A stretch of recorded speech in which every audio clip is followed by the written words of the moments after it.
Qu'est-ce qu'une personne morte vient chercher dans ton rêve? Il y a un problème. Tu n'es pas encore sorti de la maison de ton père. C'est parce que tu n'es pas encore sorti que tu t'y vois souvent. C'est parce que tu n'es pas encore sorti de ton quartier que souvent dans tes rêves tu te vois toujours dans ce quartier. Malgré que tu as déménagé. Il y a des personnes qui vivent en Europe. Et la majorité de leurs rêves ne concernent pas l'Europe. Mais concernant la maison du village. Concerne l'oncle du village. Concerne la tante du village. Lorsque tu te retrouves souvent dans tes rêves, dans la maison paternelle, malgré que tu l'aies déjà quitté, malgré que tu sois déjà marié, c'est qu'il y a un véritable problème. Et un homme de Dieu nous parlait d'un témoignage d'une fille qui a étudié et qui a eu son diplôme en médecine. Elle a ouvert son cabinet, mais par semaine, elle avait du mal à avoir plus de 3 ou bien 4 personnes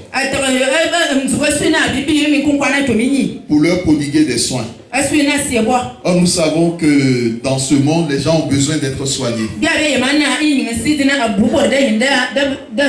Et lorsque la prière a été faite pour cette sœur en Christ, le Seigneur a révélé par ses serviteurs qu'il y a un arbre dans la maison de son père. Et lors de sa naissance, son père a planté cet arbre. Et tant que cet arbre n'est pas déraciné, elle ne pourra jamais prospérer dans sa vie. Et dans certaines cultures et traditions, lorsque les enfants naissent, les gens enterrent le placenta et ils plantent un arbre là-dessus.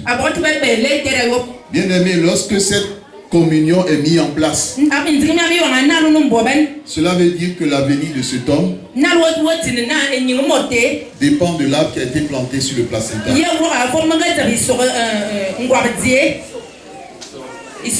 Et tous ceux qui mangeront les fruits du bananier, ces personnes mangent une partie de son avenir. Cela veut dire que son avenir est partagé avec d'autres personnes. Et lui ne pourra pas prospérer comme Dieu l'a prévu. Donc cette femme est allée voir des hommes qui sont allés au village du père. Elle-même est restée à distance. Et ces hommes ont coupé cet arbre. Le père qui dormait dans la chambre s'est réveillé brusquement parce qu'il a constaté que quelque chose s'est passé.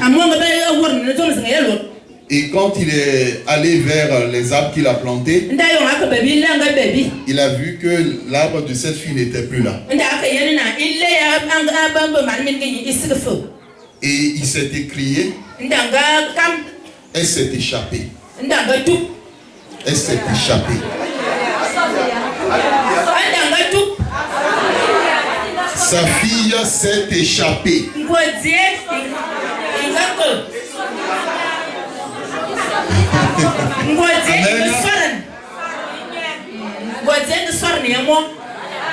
Amen. Amen. Amen. Amen. Est-ce qu'on peut acclamer pour la semaine du Seigneur?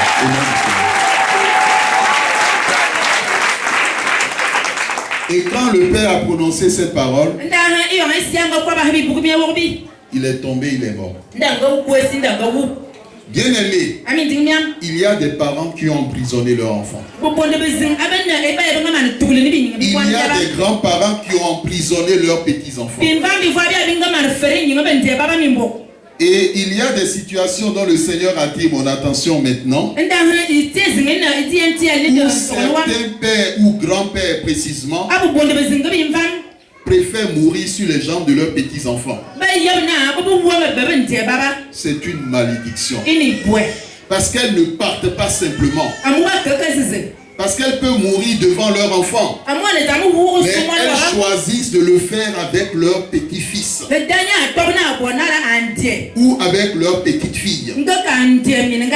Parce qu'elles savent qu'en ce moment, elles pourront transférer la malédiction sur la vie de cette personne. Et qu'elles pourront emporter cette personne avec eux. C'est ce qui fait que ces personnes, ils rêvent de leur grand-père ou de leur grand-mère décédée. Parce que cette dernière a mis en place un lien entre les vivants et les morts.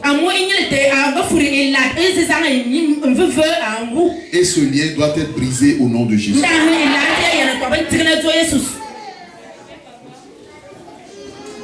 Bien-aimés dans le Seigneur, d'autres personnes se souviennent toujours de la maison de leur père, malgré qu'ils n'y habitent plus. D'autres ont le souvenir des problèmes qu'ils ont vécus, comme le viol.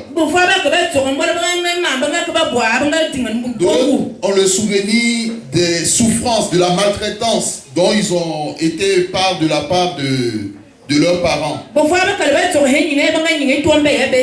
D'autres rêvent qui sont poursuivis par les membres de leur famille, par des animaux sauvages ou domestiques. D'autres encore qui exercent un autre métier dans leur rêve. Or, dans la réalité, ils sont par exemple plombiers. Mais dans le rêve, ils se voient plantons. Dans la réalité, il est directeur d'une société. Mais dans son rêve, il se voit en train de vendre au marché des fruiteries. Cela est lié à la maison de son père. Cela n'est pas normal. D'autres rêvent qu'ils vont à des réunions pour manger, ou bien qu'ils sortent de leur corps. Si tu es dans cette situation, c'est qu'on t'a donné la sorcellerie et tu as besoin de délivrance. Amen. Amen. Lorsque nous prenons le texte de Jean chapitre 8, verset 34, la Bible dit « Quiconque pratique le péché est esclave du péché ». Bien-aimé, il est vrai que la Bible a dit les enfants, les pères ont mangé les raisins verts.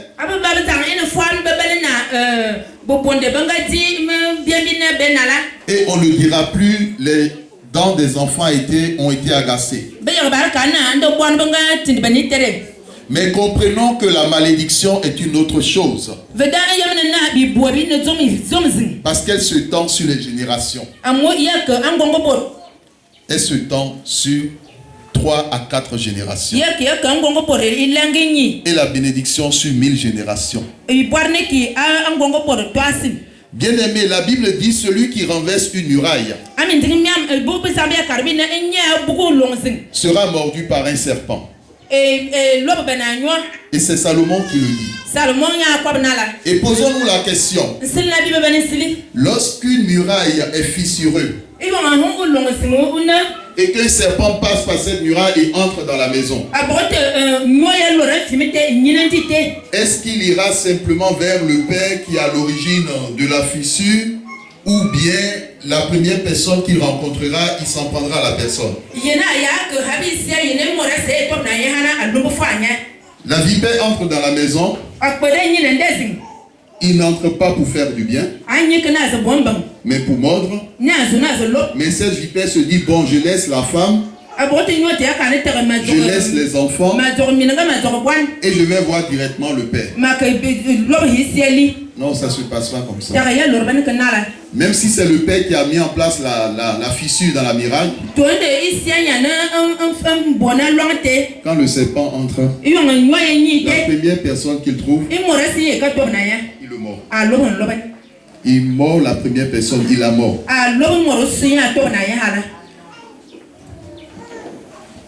Bien aimé, lorsqu'il y a une brèche,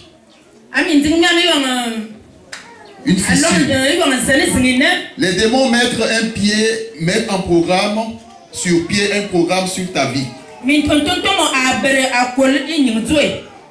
Un projet selon leur vision et selon leur mission. Un projet selon leur vision et leur mission. Et vous saviez, tout prisonnier est obligé d'accomplir les corvées qui lui sont confiées.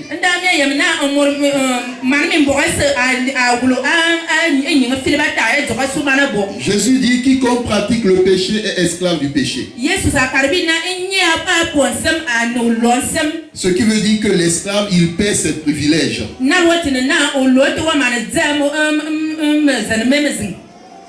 Nous vous avons parlé lors du séminaire de cet enfant qui a été conçu après l'adultère de son père et des conséquences futures.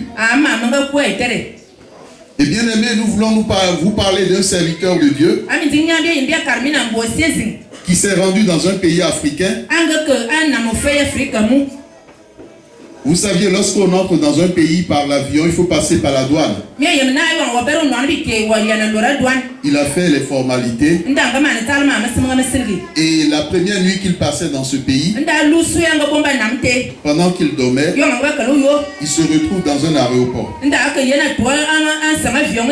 Et les gens font encore une deuxième formalité. Et lui posent des questions. Comment tu t'appelles? Tu viens d'où? Qu'est-ce que tu viens chercher dans ce pays? Et ces traces que tu as sur ton corps, ça vient d'où? Ces blessures, ça vient d'où? Lorsque Dieu dit à Abraham, sors de ton pays, Dieu parlait d'une réalité spirituelle. Parce que dans ce pays, il y avait une douane spirituelle. Qui sont venus faire leur contrôle. Et s'il existe des douanes spirituelles, il existe, comme l'a dit l'apôtre Paul, des autorités spirituelles. Des principautés. Des dominations. Et la deuxième nuit que cet homme passe dans ce pays, que ce serviteur de Dieu passe dans ce pays, la même nuit, dans son rêve, il voit une reine venir à sa rencontre. Bien aimé, nous vous disons que cette situation se passe dans un pays africain. Et le Seigneur permet de vous dire que ce pays, c'est le Cameroun. Mais la reine qui vient vers ce serviteur de Dieu était une blanche. C'était pas une africaine. Elle était entourée de toute sa cour. Avec sa couronne. Et elle a dit à ce serviteur de Dieu, je sais qui tu es. Mais je sais une chose. Tu es plus fort que moi. Acclamons le Seigneur.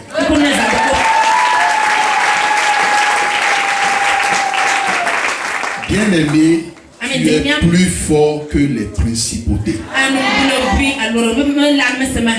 Mais quelquefois, nous oublions la puissance que Dieu a déposée dans notre vie. Parce